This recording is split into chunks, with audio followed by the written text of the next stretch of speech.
오늘은 선을 행하되 낙심하지 말라, 이런 제목으로 말씀을 생각해 보면서 함께 은혜를 나누겠습니다. 한번 따라하겠습니다. 선을 행하되 낙심하지 말라. 강변교회 원로 목사님이시며 또 한국복음주의의 명예회장인 김명혁 목사님, 합신 교장도 하셨고요, 학장도 하셨고, 참 굉장히 인격이 훌륭하시고 또 공부도 많이 하신 그런 교수님이면서 목사님이십니다. 이분이 이런 말을 했어요. 제가 한평생 살고 나서 할 수 있는 말이 하나 있습니다. 가정에서나 교회에서나 사회에서 제일 좋은 사람과 제일 필요한 사람은 돈이 많은 사람도 아니요, 지식이 많은 사람도 아니요, 능력이 많은 사람도 아니요, 얼굴이 예쁜 사람도 아닙니다. 사랑과 도움의 손길을 펴는 착한 사람입니다. 이런 말을 했어요. 그리고 계속해서 착한 사람이란, 같이 한번 읽어볼게요. 착한 사람이란 자기 자신을 위해서 이기적으로 살아가는 사람이 아니고 하나님과 이웃을 위해서 드리고 나누는 드림과 나눔의 삶, 선한 일에 열심인 삶을 살아가는 사람입니다. 가정과 교회와 사회와 국가에서 정말 필요한 사람은 드림과 나눔, 선한 일에 열심인 삶, 그런 삶을 살아가는 사람이 가장 필요한 사람입니다. 여러분, 그렇습니다. 우리는 무엇보다도 선한 일을 열심히 하는 예수 그리스도의 참된 제자가 되어야 됩니다. 특별히 오늘 본문 디도서 2장 11절에서 14절에 보면 그 내용이요, 구원과 양육과 선한 일, 그걸 초점을 맞추어서 말씀하고 있어요. 모든 사람에게 구원을 주시는, 우리를 양육하시되 선한 일을 열심히 하는 이런 말씀이 있는데요, 우리가 구원 전도해서 한 영혼이 구원받고 하나님의 자녀가 되게 하는 것, 교회가 해야 될 일입니다. 그 다음 교회 들어와서 예수님을 영접하고 하나님의 자녀가 되면 그 다음 양육해야 돼요. 훈련과 교육을 통해서, 양육을 통해서 그 믿음이 자라도록 해야 돼요. 그 믿음이 자라면 뭐 하느냐? 이제는 사역을 해야 되고요, 특별히 선한 일을 하도록 해야 돼요. 목회서신인 디도서, 디모데전후서, 로마서, 출애굽기, 이런 구조를 보면 다 이렇게 나와 있어요. 구원과 양육과 그 다음에 선한 일에 힘쓰는 사람. 여러분, 우리는 지금까지 믿음 생활 많이 해 오셨는데 정말 마지막은 하나님을 위하여 섬기고 나누고 선한 일, 착한 일에 힘쓰는 그런 사역의 삶을 살아가야 될 줄로 믿습니다. 디모데전서 디도서 3장 8절에 보니까 이렇게 말씀해요. 디도서 3장 8절 같이 읽겠습니다. 시작. 이 말이 미쁘도다. 하나님을 믿는 자들로 하여금 조심하여 선한 일을 힘쓰게 하려 함이라. 이것은 아름다우며 사람들에게 유익하니라. 여러분, 선한 일을 힘쓰게 하는 것은 아름다운 것이고요, 사람들에게 유익한 것이고, 성자, 성부, 성령 하나님께서 제일 기뻐하는 사람은 선한 일에 힘쓰는 사람이라는 것입니다. 그래서 하나님께서 기뻐하시는 제사는 선을 행하는 착함의 제사라고 말해요. 우리가 선을 행하는 것은, 제사는 뭐예요? 예배 드리는 거잖아요. 하나님 앞에 예배 드리는 것처럼 그렇게 표현하고 있습니다. 시브리서 13장 16절에 보니까 그렇게 표현해요. 같이 읽겠습니다. 시작. 오직 선을 행함과 서로 나누어 주기를 잊지 말라. 하나님은 이 같은 제사를 기뻐하시느니라. 아멘. 오직 선을 행함과 서로 나누어 주기를 잊지 말라. 하나님은 이런 제사를 기뻐하시느니라. 그래서 사랑을 실천하고 정말 서로 나누어 주고 우리가 섬기고, 이것은 뭐예요? 하나님께서 너무너무 기뻐하는 일이라는 거예요. 제사와, 다시 말해서 예배와 기도를 드리는 것은 아주 귀중하지만은 사랑과 도움의 손길을 펴지 않는 제사와 기도는 하나님께서 받지 아니하신다는 말씀을 하시면서 사랑과 도움의 손길을 펴라고 아주 강력하게 이사야 선지자를 통해서 하나님은 말씀하십니다. 이런 사랑과 도움의 손길, 선한 일, 착한 일을 행하지 아니하면서 기도하면 그 기도 하나님이 응답해 주시지 않는다고 말씀하고, 그런 거 하지 않으면서 예배드리면 그 예배 하나님이 받지 아니하신다고 이사야 선지자를 통해서 하나님은 분명히 말씀하세요. 이사야 1장 15절 17절 말씀에 보니 이렇게 말씀합니다. 우리 같이 읽도록 하겠습니다. 시작. 너희가 손을 펼 때에 내가 내 눈을 너희에게서 가리고 너희가 많이 기도할지라도 내가 듣지 아니하리니 너희는 스스로 씻으며 스스로 깨끗하게 하여 내 목전에서 너희 악한 행실을 버리며 행악을 그치고 선행을 배우며 정의를 구하며 학대받는 자를 도와주며 고아를 위하여 신원하며 과부를 위하여 변호하라 하셨느니라. 이 고아와 과부는 어려움을 당하는 사람이에요. 이런 사람들 도와주고요. 그리고 정말 학대받는 자를 도와주고 선행을 배우고 정의를 구하며, 그렇게 할 때 하나님이 그 기도를 들어주시고요. 그 사람이 드리는 예배를 하나님이 받아주신다고 말씀합니다. 우리 성자 예수님께서도 모든 죄인들과 모든 병자들을 불쌍히 여기시고 용서하시면서 사랑과 도움의 손길을 펴시는 착한 분이라고 성경은 그렇게 말씀합니다. 우리 성자 하나님 되시는 예수님이요, 실제로 그런 삶을 살았어요. 사도행전 10장 38절에 보니 이렇게 말씀합니다. 우리 같이 읽겠습니다. 시작. 그가 두루 다니시며 선한 일을 행하시고 마귀에게 눌린 모든 사람을 고치셨으니 이는 하나님이 함께 하셨습니다. 예수님이 뭐예요? 어려운 사람, 병든 사람, 그런 사람들을 고치고 치료하고, 그리고 선한 일을 행하시고, 한번 따라서 선한 일을 행하시고. 누가 행하셨다는 거예요? 예수 그리스도께서.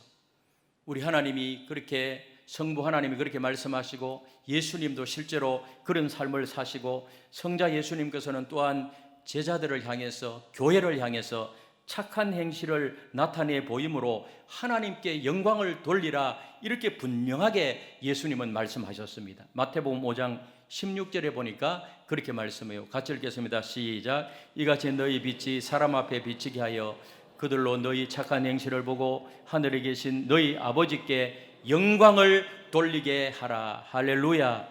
너희 착한 행실을 보고 하늘에 계신 너희 아버지께 영광을 돌리게 하라. 근데 선한 일이라는 것은 지난번에 미가서 6장 8절에 하나님과 함께 행하는 것이 바로 선한 일이다, 그런 말씀을 드렸습니다. 하나님의 가르침에 따라서 정의를 행하고 이웃을 사랑하고 착한 일을 행하는 것이 우리가 실천해야 할 선한 일에 힘쓰는 삶입니다. 그래서 착한 일, 선한 일은 뭔가 하면 사랑과 도움의 손길을 펴는 것을 말하고, 교회 안에서는 봉사하고 전도하고 선교하고, 이런 것이 전부 다 뭐예요? 선한 행위라는 거예요. 선한 행위. 이런 것을 예수님도 하시고, 우리 교회를 향하여서, 우리 성도들을 향하여서 우리 그리스도인들은 그런 삶을 살아야 한다, 그렇게 말씀하는데요. 그런데 우리가 아무리 선한 일을 해도 그것이 하나님의 뜻에 맞지 않아서 하나님이 기뻐하지 않는다면 그것은 진정한 의미의 선한 일이라고 할 수 없다는 거예요. 그래서 같은 일을 해도 하나님이 함께 하시고 하나님과 함께 행하는 것, 우리가 똑같은 선한 일을 해도 하나님과는 관계없이 일반적으로 세상 사람들도 선한 일 하잖아요. 그런데 선한 일을 하는 목적이 뭔가 하면 자기 드러내기 위해서예요. 자기. 내가 이렇게 선한 일을 하니까 내가 이렇게 훌륭한 사람이다. 전부 다 누구예요? 자기에게 초점. 이것은 하나님이 기뻐하시는 진정한 의미의 선한 일이 아니라는 거예요. 우리는 이를 행하면서 정말로 하나님 앞에 영광 돌리고 하나님의 복음이 전파되기 위하여서, 그것을 증거하기 위하여서 우리가 선한 일을 행하는 것입니다. 여러분, 그러므로 우리는 우리가 하는 모든 일이 하나님의 뜻에 맞는 일인지 늘 생각하면서 행해야 되는 것이죠. 이렇게 본다면 선한 일에 힘쓰는 것이 굉장히 어려워 보일 수가 있어요. 하지만 우리에게 하나님을 향한 믿음이 있다면, 주님을 향한 믿음이 있다면, 우리가 하나님의 말씀을 통해서 분명히 말씀을 깨닫는다면 우리의 삶은 자연스럽게 선한 일에 힘쓰는 그런 삶을 살아가게 되어 있다는 것입니다. 이것이 뭐예요? 성경적 가치가 아니고 하나님 나라의 가치가 아니기 때문에 그런 삶을 나타내 보인다는 것입니다. 하나님께서 우리가 그렇게 살도록 만들었기 때문에. 그래서 에베소 2장 10절에 보니 이렇게 말씀합니다. 우리 같이 읽겠습니다. 시작. 우리는 그가 만드신 바라 그리스도 예수 안에서 선한 일을 위하여 지으심을 받은 자니 이 일은 하나님이 전에 예비하사 우리로 그 가운데서 행하게 하려 하심이라. 하나님이 우리를 지으셨는데요, 뭐 하기 위해서 지었다는 거예요? 선한 일을 하도록 하기 위하여. 선한 일을. 하나님이 우리를 창조하신 목적 가운데 하나가 뭔가 하면 선한 일을 하도록 하기 위해서 우리를 지었다. 그래서 누가 봐도 저분은 그리스도인이다, 일반 세상 사람들과 구별된 그런 모습이 드러나야 돼요. 그래서 저분은 정말 그리스도인이구나. 저와 여러분들은 그런 삶을 추구해 가야 될 줄로 믿습니다. 그래서 이런 선한 일 계속해서 성경에는 계속 강조해요. 그런데 우리가 선한 일을 행하다가 주의해야 할 것이 주의해야 할 것. 그게 뭔가 하면 낙심이라는 거예요. 낙심. 선한 일을 행하다가 낙심하지 말라는 것입니다. 갈라디아 6장 9절에 보니까 그렇게 말씀해요. 우리 같이 읽겠습니다. 시작. 우리가 선을 행하되 낙심하지 말지니 포기하지 아니하면 때가 이름에 거두리라. 선을 행하되 낙심하지 말라. 바울은 갈라디아 교회에 편지를 하면서 선을 행하다가, 이런 착한 일을 행하다가 낙심하지 말아라. 이 낙심하지 말라 이 말은 뭐예요? 선한 일을 막 하다가요, 나에게 어떠한 것이 돌아오지 않으면 낙심할 수 있다는 거예요. 그런데 하나님은 뭐라고 말하죠? 바울을 통해서 낙심하라, 낙심하지 말라, 낙심하지 말아라. 우리가 선행을 하면서 좋은 일을 하면서 낙심해서는 안 된다는 거예요. 그러면서 바울은요, 왜 낙심하지 말아야 되는가? 두 가지를 이야기해요. 두 가지. 첫째는 심는 대로 거두기 때문입니다. 심는 대로. 7절 8절 말씀을 같이 읽겠습니다. 시작. 스스로 속이지 말라. 하나님은 업신여김을 받지 아니하시나니 사람이 무엇으로 심든지 그대로 거두리라. 자기의 육체를 위하여 심는 자는 육체로부터 썩어질 것을 거두고 성령을 위하여 심는 자는 성령으로부터 영생을 거두리라. 육체를 위하여 심는 자는 뭐라 그랬죠? 육체로부터 썩어질 것을 거두고 성령을 위하여 심는 자는 뭐예요? 성령으로부터 뭐를 거둔다? 영생을 거두게 될 줄로 믿습니다. 심은 대로 거둔다는 거예요. 여러분, 창세기에 등장하는 야곱은 굉장히 이기적인 사람이고 잘 속였어요. 거짓말도 잘하고. 우리 잘 알고 있잖아요. 아버지 이삭이 축복을 받으려고 할 때 아버지를 속이고 형을 속였습니다. 이러한 야곱을 하나님께서는 외삼촌 집으로 가게 해서요, 20년 동안 고생하며 그 외삼촌 집에서 연단을 받도록 했어요. 왜 하나님께서는 야곱을 외삼촌 집으로 보냈을까요? 물론 자기가 형을 피해서 형이 겁나서 도망갔지만은 그게 하나님의 섭리가 있는 거예요. 다 이유가 있어요. 외삼촌 라반은요, 야곱보다 더 속이는 사람이었어요. 더 속이는 사람. 한술 더 떠요. 그러므로 야곱이 외삼촌에게 속임을 당할 때마다 자신이 속인 것들을 생각하고 굉장히 후회했을 것입니다. 그래서 당하면서 나도 이런 삶을 살았지 하면서 깨닫는 것입니다. 여러분, 하나님께서는 심은 대로 거두게 하시는 분이십니다. 그러나 야곱이 심은 대로 거둔 결정적인 사건은 외삼촌에게도 그런 것이 있지만은 자기 아들들에게 속임을 당했다는 거예요. 아들들에게. 10명의 아들들이 공모를 해서 동생 요셉을 애굽으로 내려가는 상인들에게 팔아버리고는 요셉의 옷을 채하여서 찢고 짐승의 피를 묻혀서 그 아버지 야곱에게 보이며 요셉이 죽었다고 속이는 거예요. 아버지한테. 야곱은 아들들 가운데 요셉을 제일 사랑했잖아요. 자기 부인 라헬을 사랑해. 라헬의 아들 아니에요. 그러므로 그 말을 듣고 요셉은 너무너무 슬펐어요. 아니, 야곱은 요셉이 죽었다는 소식을 아들을 통해서 들었을 때 얼마나 슬퍼하는지. 옛날에 형 에서의 그 옷을 취해서 아버지를 속인 야곱, 이제는 그 아들들이 옷을 가져와서 야곱을 속이는 것입니다. 똑같아요. 아버지가 그렇게, 야곱이 그렇게 하니까 자기 아들들도 똑같이 속이는 것입니다. 심는 대로 거두는 것입니다. 여러분, 하나님은 심는 대로 거두게 하실 뿐만 아니라 심지 않는 데서 거두려 하는 자를 책망해요. 마태복음 25장에 보면 달란트 비유가 나와요. 달란트 비유. 5달란트 받은 사람, 2달란트 받은 사람은 열심히 일을 해서 각각 5달란트를 남기고 2달란트를 남겼어요. 그러나 1달란트 받은 사람은 어떻게 했어요? 그냥 땅에 묻어두었어요. 땅을 파서 그 주인의 돈을 감추었습니다. 5달란트, 2달란트 남긴 그 사람들에게는 뭐예요?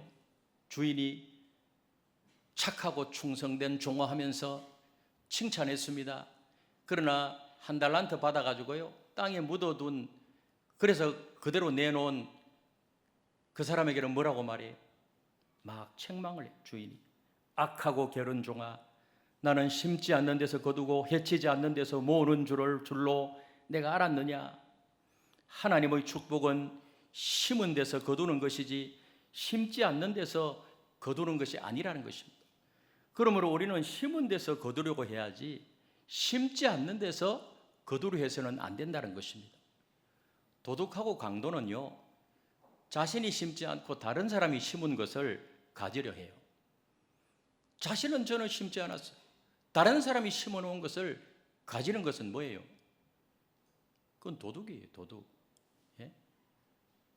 도둑입니다. 옛날에 시골에 깨농사 이런 거 지었거든. 깨가 이제 다 추수할 때 되면 그걸 싹 수리해가지고 훔쳐가는 사람들이 있어요. 그건 뭐예요? 심지 않는 데서 거는 거. 우리가 그런 말을 하잖아요. 무슨 심보라고요? 도둑? 도둑 심보 이래 하는 말은 제가 들어본 적이 없어. 도둑은 뭐를 붙여요? 끝에 놈을 붙여. 놈을. 그 도둑놈의 심보다. 여러분, 이것은 신앙생활에도 그대로 적용이 돼요. 우리 하나님 앞에서 복을 받을 만한 그런 선한 행동을 심어야 된다는 거예요. 선한 행동을. 말씀대로 살지도 않고 11조 생활도 안 하고 주일 성수도 제대로 안 하고 선한 일에도 전혀 힘쓰지 않고 그러면서 자꾸 달라고 해요. 복을 달라고 해요. 이것은 뭐예요? 스스로 속이는 것이라는 거예요.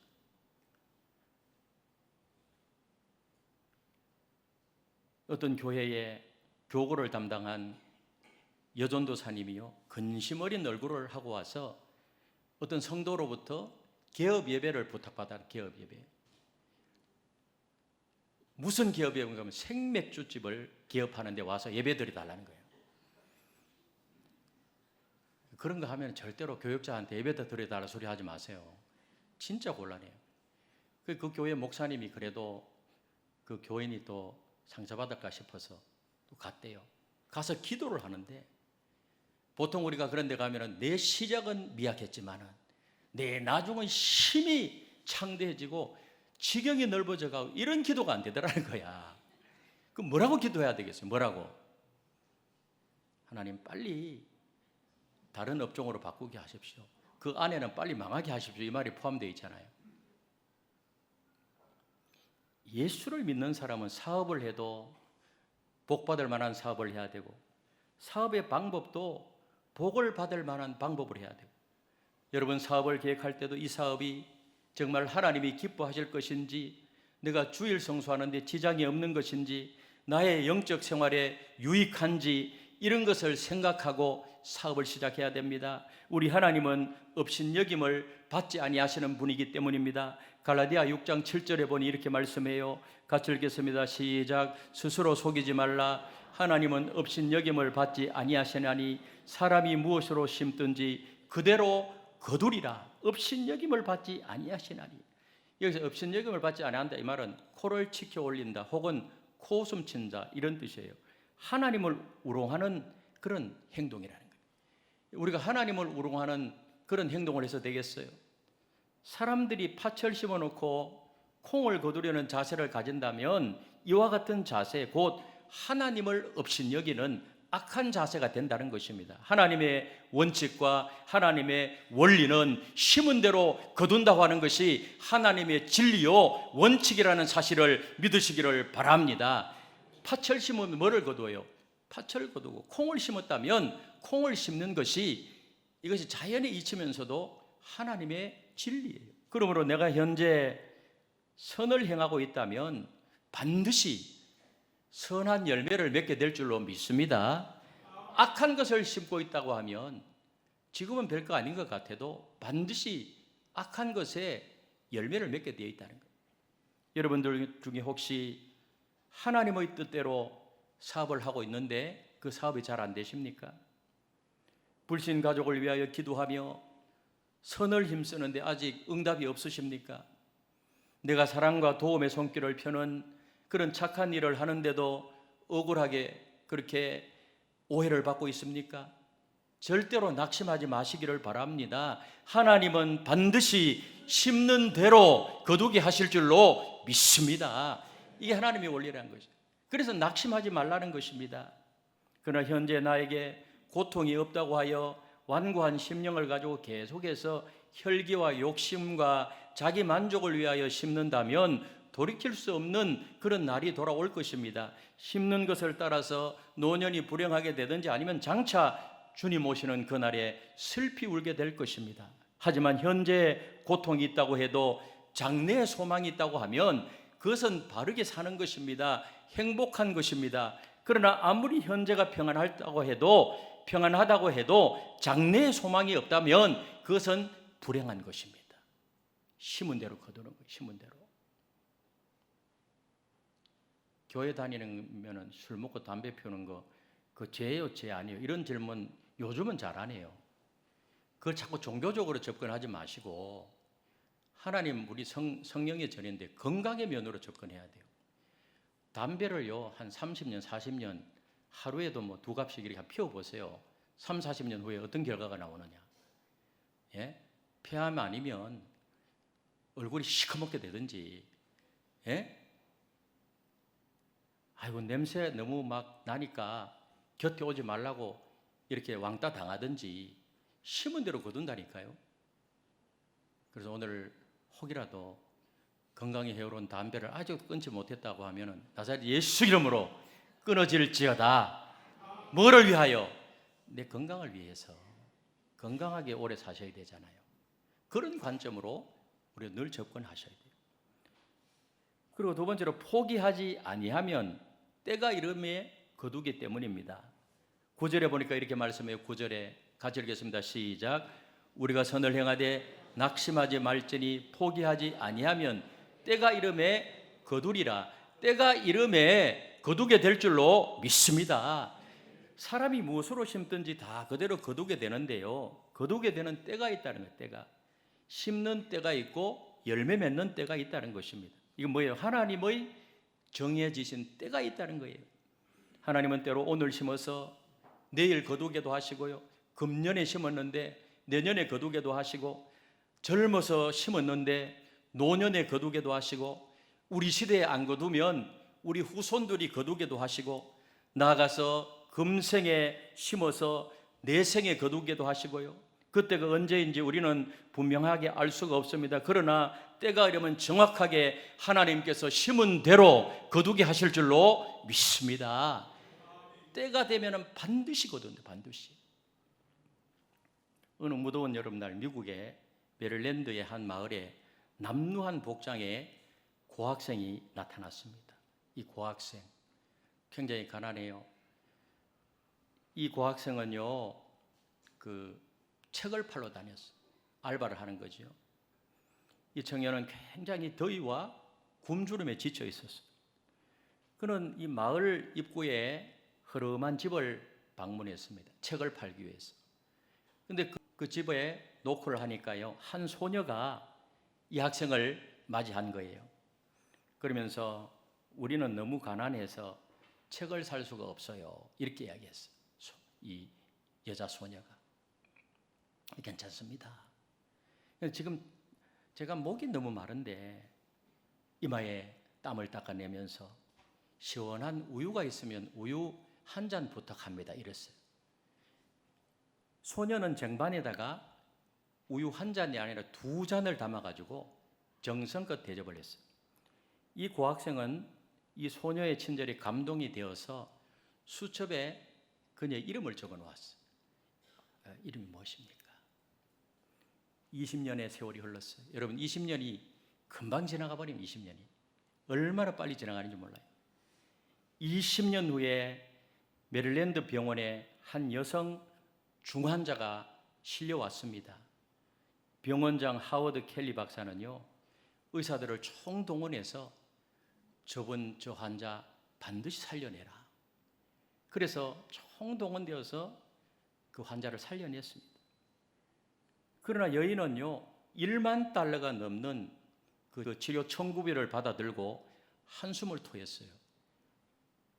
이 돈이 어디 있단 말인가? 그런데 청구서 뒤에 이 병원장의 짤막한 편지 한 장이 붙어 있는 거예요. 20년 전에 저에게 대접한 우유 2잔이 치료비입니다. 이렇게 붙어 있는 거예요. 나그네에게 우유 2잔을 주었는데 20년이 지난 후에 선의 열매가, 여러분 우유 1잔 2잔 이것은 대접하는 사람은 아무것도 아니에요. 그러나 적어도 이 고학생에게는 땀이 흐르고 목이 마르고 너무 고마운 거예요. 1잔 달라고 했는데 그것도 2잔까지 줬어요. 그래서 자기 목숨을 살리는 것이 되었고 병원비도 다 해결했고. 제가 이번에 총회에서 한 후배 목사님을 만났는데 저에게 막 따라와서 큰절을 하더라고요. 후배 목사님인데 그 목사님이 건축을 할 때 굉장히 어려웠거든요. 그래서 제가 조그마한 도움을 줬어요. 조그마한 도움. 근데 그때가 제일 어려웠다는 거예요. 그러면서 그 조그마한 도움 나는 완전히 다 잊어버렸거든요. 그런데 너무 고맙고 그 계속 기억이 나서 지금도 저를 위해서 기도한다는 거야. 마음이 흐뭇하더라고요. 나는 별 거 아닌데. 또 안산에 있는 어떤 후배 목사님은 제가 그 중고등부 청년부 지도할 때 안산에서 그때 이제 청년이었어요. 제가 격려를 많이 했거든요. 격려 많이 하고 또 조금씩 도와주기도 하고 이렇게 했는데 그분이 신학교를 가서 목사님이 되고 교회를 개척하고 지금 안산에서 교회가 굉장히 크게 됐어요. 근데 그 목사님은 저보고 저는 뭐 진짜 조금 했는데 이 세상에서 제일 존경하는 사람이 이태영 목사라는 거예요. 항상 지금도 문자 오고 계속 그러거든요. 그래서 그것만 해도 위로가 되고요. 그런 거 안 받아도 상관없지만은 참 그런 것이구나. 여러분 전도서 11장 1절에 보니 이런 내용이 기록되어 있어요. 우리 같이 한번 읽어보겠습니다. 시작. 너는 내 떡을 물 위에 던져라. 여러 날 후에 도로 찾으리라. 우리가 하나님의 가르침을 따라서 다른 사람에게 선을 베푸는 것은 마치 식물을 어디에 던지는 것 같아요? 물 위에 던지는 것처럼. 식물을 물 위에 던져버리면 금방 없어져 버리잖아요. 사라지잖아요. 그러나 여러 날이 지난 후에 반드시 찾게 될 것이다. 반드시. 하나님 나라에 가서 하여튼 반드시 찾게 될 것이다. 마태복음 5장 16절에 보니 이렇게 말씀해요. 같이 읽겠습니다. 시작. 이같이 너희 빛이 사람 앞에 비치게 하여 그들로 너희의 착한 행실을 보고 하늘에 계신 너희 아버지께 영광을 돌리게 하라. 할렐루야. 그래서 우리가 다른 사람에게 선한 일, 착한 일 그런 것을 하게 되면 우리가 뭐예요?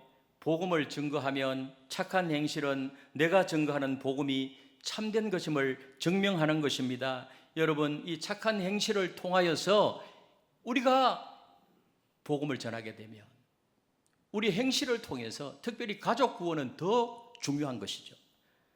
착한 행실은 가족 구원의 중요한 방법이고요. 우리가 밖에서 관계 속에서도 역시 마찬가지입니다. 이런 일을 통해서 하나님 아버지께 영광을 돌리게 하라. 할렐루야. 그렇게 강조하고 있는 것입니다. 우리는 세상의 소금이요 빛입니다. 빛과 소금이 어떻게 세상에 영향력을 끼칠 수 있을까요?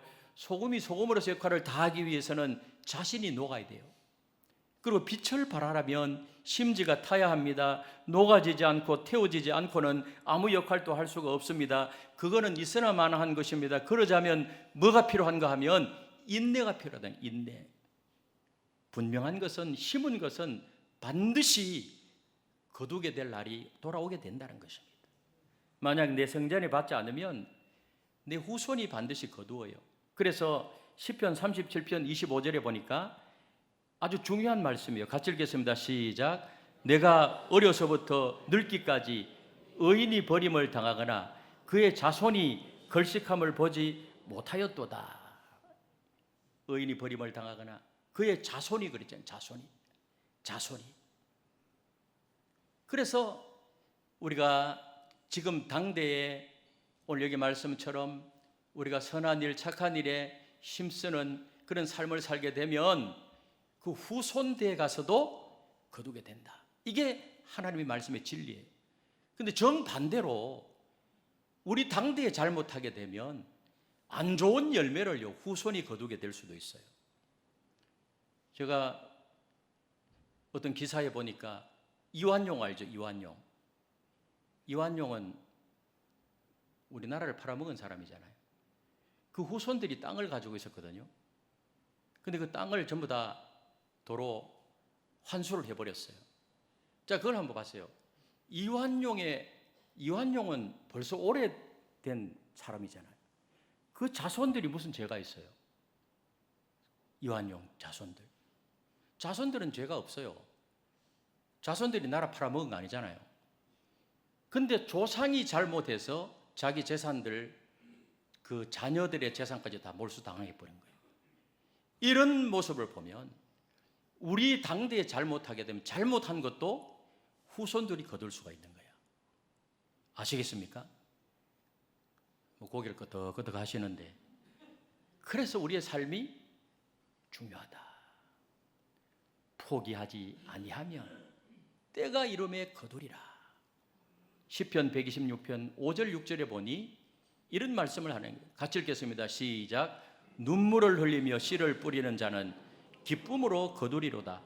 울며 씨를 뿌리러 나가는 자는 반드시 기쁨으로 그 곡식단을 가지고 돌아오리로다. 우리가 씨를 뿌리는 것은 때로는 어려울지라도 정말 믿음으로 그 일을 하나님과 함께 행하게 되면 때가 되면 기쁨으로 반드시 거두게 될 줄로 믿습니다. 씨를 뿌릴 때에 나지 아니할까 염려하며 심히 애탈지라도 나중 예수께서 칭찬하시리니 기쁨으로 단을 거두리로다.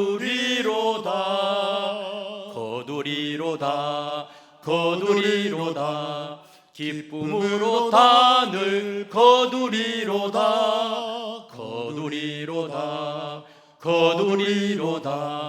기쁨으로 단을 거두리로다.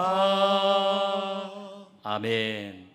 사랑하는 성도 여러분들이요, 가정에서나 교회에서나 사회에서 제일 좋은 사람과 제일 필요한 사람은 사랑과 도움의 손길을 펴는 착한 사람, 선한 일을 행하는 사람. 우리 시작할 때 우리 그 말씀을 했는데요, 무엇보다도 선을 행하되 낙심하지 말라. 왜? 심는 대로 거두기 때문에. 포기하지 아니하면 때가 이름에 거두기 때문에. 우리 김명혁 목사님이 그렇게 말했는데 그것은 성경에 나와 있는 진리, 우리 꼭 기억하시고 앞으로도 계속해서 착한 일, 정말로 사랑과 도움의 손길을 펴고 또 주를 위하여 드리고 교회에서 봉사하고 하나님의 일을 하고, 그러나 바로 내한테 선한 열매가 나타나지 않는다고 할지라도 절대로 염려하지 말고 계속해서 그 일을 행하게 되면 하나님의 때에 반드시 이루어지는 그런 역사가 일어나게 될 줄로 믿습니다. 절대로 낙심하지 마시기를 바랍니다. 그래서 아름다운 삶을 살아가는 저와 여러분들이 다 되시기를 예수님의 이름으로 축원합니다.